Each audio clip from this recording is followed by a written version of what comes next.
Okay, good morning guys. Today I'm gonna make or cook garlic chicken. So we need 1 pound chicken thighs, 3 tablespoon soy sauce, 2 tablespoon olive oil, 1 tablespoon honey, 1 tablespoon rice vinegar, and then 1 tablespoon garlic mince, 1/2 teaspoon garlic powder, and then 1/4 teaspoon black pepper. This, okay. The soy sauce, olive oil, the honey, 1 tablespoon honey,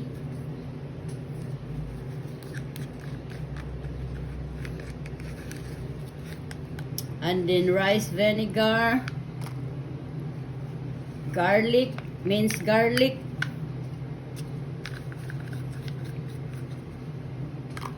and then garlic powder,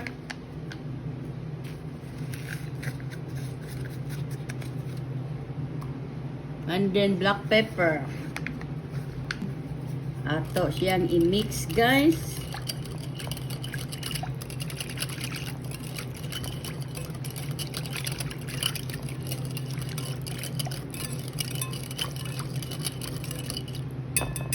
Ada chicken thighs.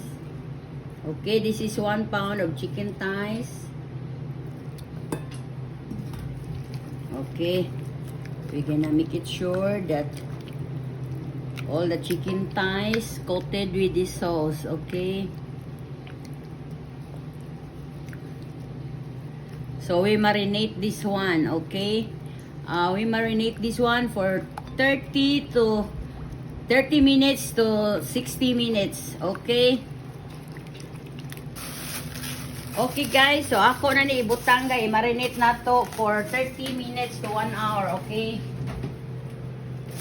Okay, we're gonna put it here. Okay, after 1 hour guys.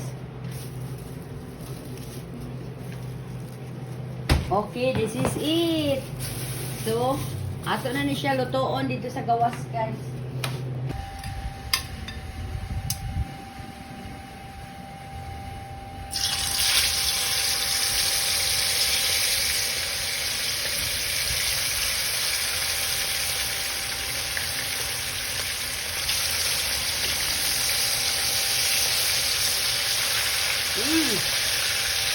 Kumot kayo guys.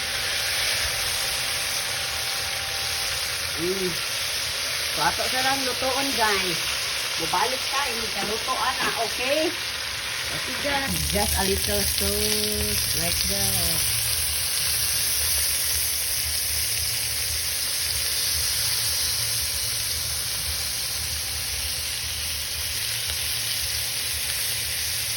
So this is it guys. That's our garlic chicken guys. So, akin ko ng garlic. Okay guys, so that's our garlic chicken. Okay. Okay, that's the garlic. Then off the heat. And it's super yummy. I'm gonna taste it. Okay guys, so this is it. Our garlic chicken. Oh, see? It's super yummy. And now I'm gonna taste it. I get the small one. Okay. Woo.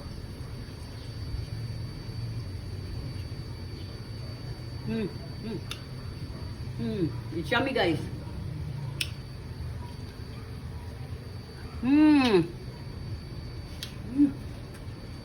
It's super yummy. Okay guys. Lami kay guys, lami kay daghang kamkaw kanon. Okay guys, thank you for watching. And please hit like, follow, share, subscribe to my YouTube channel, D-Bruja, to my Instagram, D_bro_ja, and to my TikTok at The Cooking Show, and to my Facebook page, The Cooking Show, and to my personal blog, Delia Valentine. To all my supporters and non-supporters, thank you for watching. Yummy! Yummy!